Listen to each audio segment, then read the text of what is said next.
Okay, there are a few analogies. A lot of people like to take an analogy and then take it too far and then like ruin it. I used to build computers back in the 90s. Yeah, you may not be old enough to remember this, but there was a point in time where IBM computers, they ruled the roost, and then we had the junk of Compaq, and then HP computers, which were always breaking, by the way. I used to repair those laptops. Yeah. These were the king of the roost. And Sony, too. Sony had a lot of... Sony actually used to make really good laptop computers. They were very well made. And then we had Apple computers. And, of course, I don't know if you remember some of the very first Apple computers. They were, they were definitely overpriced. And, well, they weren't so fast. And it's still the case. Now, I don't want you to take this analogy too far. But there's a lot of parallels between Fujifilm. Now, if you rolled the clock back just 2 years, let's say 2000, late 2014, and you said, who's going to be the big winner for 2017 in camera technology? As far as what's really impressing and blowing people's socks off, medium format camera, a really excellent medium format camera, and a couple cameras that everybody wants to own. Well, maybe three. XT2, X100F, XT20, which is basically the version of the XT2 Lite. If you told people that in the camera community, they just laughed in your face.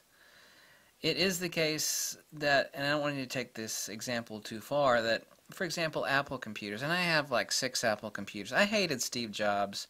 He was a horrible person. Apple computer, a lot of their business practices suck. So don't take this analogy too far. Apple computers, and everybody talks about this too, that people that hate Apple computers say, well, they're not that fast, So Fujifilm X-T2, for example. Let's just compare that to one of my mini MacBooks. It's not super fast. It's the XT2 is not the best camera, obviously, for landscape and portraiture, since it's a DX crop sensor. As far, it doesn't have the huge glass for shooting sports action wildlife like Nikon or Canon has, but by God, Fujifilm is selling the piss snot out of the XT2. I mean, they're just selling the hell out of it. There are a lot of parallels between Apple computers and Fujifilm. Back when I was building computers, it's like, well, you're talking about a Compaq or an HP or an IBM computer. All of those are basically kaput now. Basically, IBM computers, God, I don't remember how many years it's been since I've seen one. Sony, what?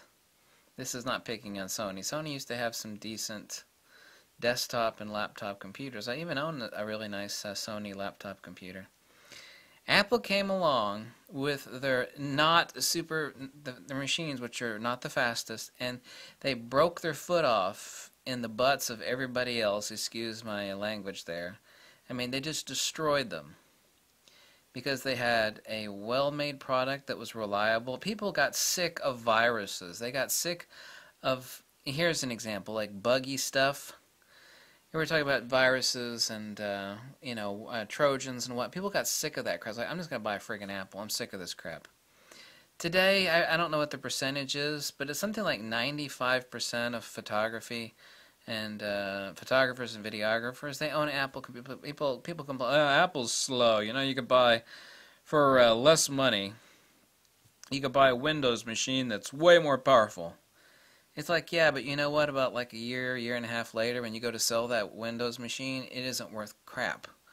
But old Apple computers, like 3, 4 years, 5 years old, they still sell like crazy on eBay.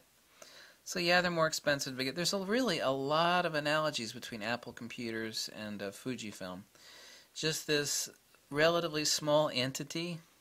Fujifilm, by the way, posted record profits for the last quarter. I think it was like their profits were up 18%.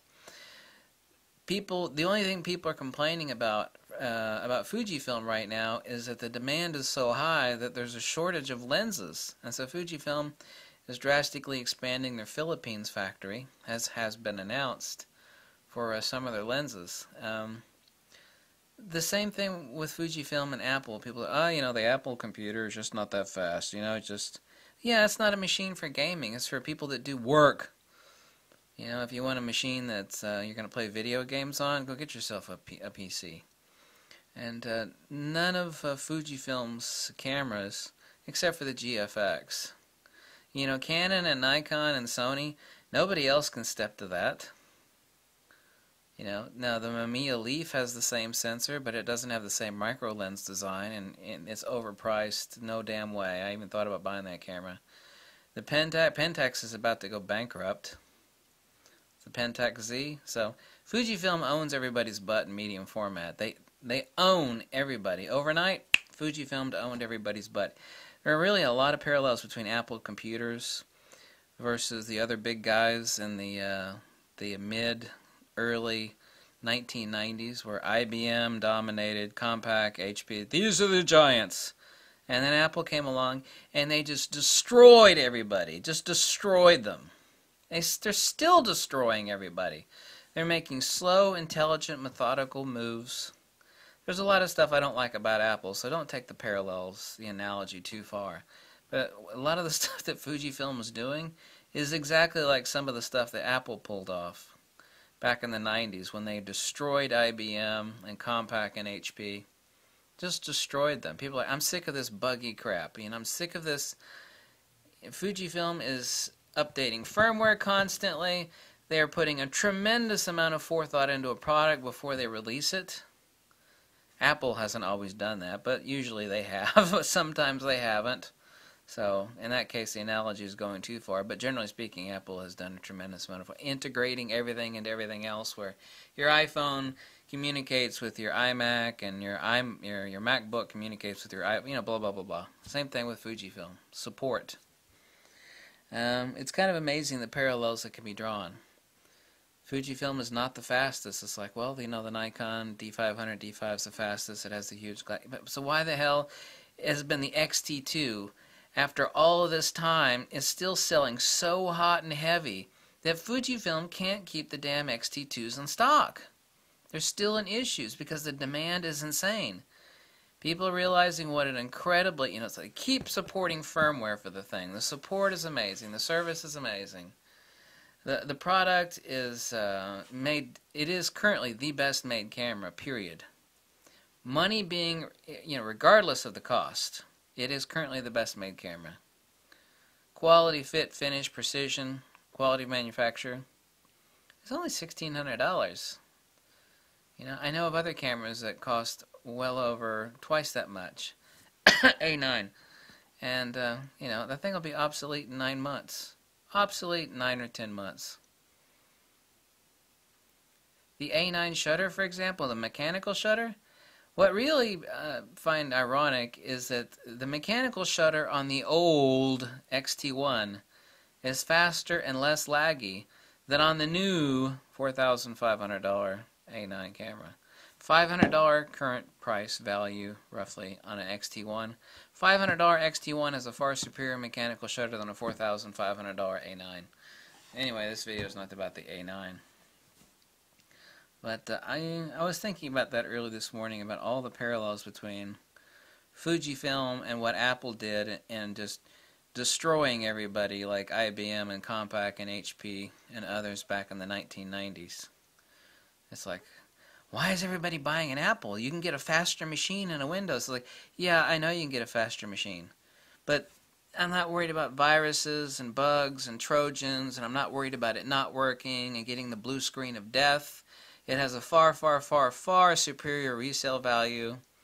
It's a better fit, finish, quality product than everything else, which is just like a plastic turd muffin made in a hot house in some, unknown factory in, some part of Southeast Asia. That's the reason, why Apple destroyed everybody else. It's the same reason right now Fujifilm is destroying people. And that's the fact. So, a lot of parallels between Apple computers and Fujifilm. Don't take the analogy too far, because I had no respect for Steve Jobs. There's a lot of stuff that Apple does that I have no respect for at all. So don't take the analogy too far. Anyway. Nobody else made that comparison. I thought it was very interesting. You might not agree, in which case you're going to downvote this video as if I care. Like, damn, I hate this video. I'm going to downvote it. Whatever. Bye.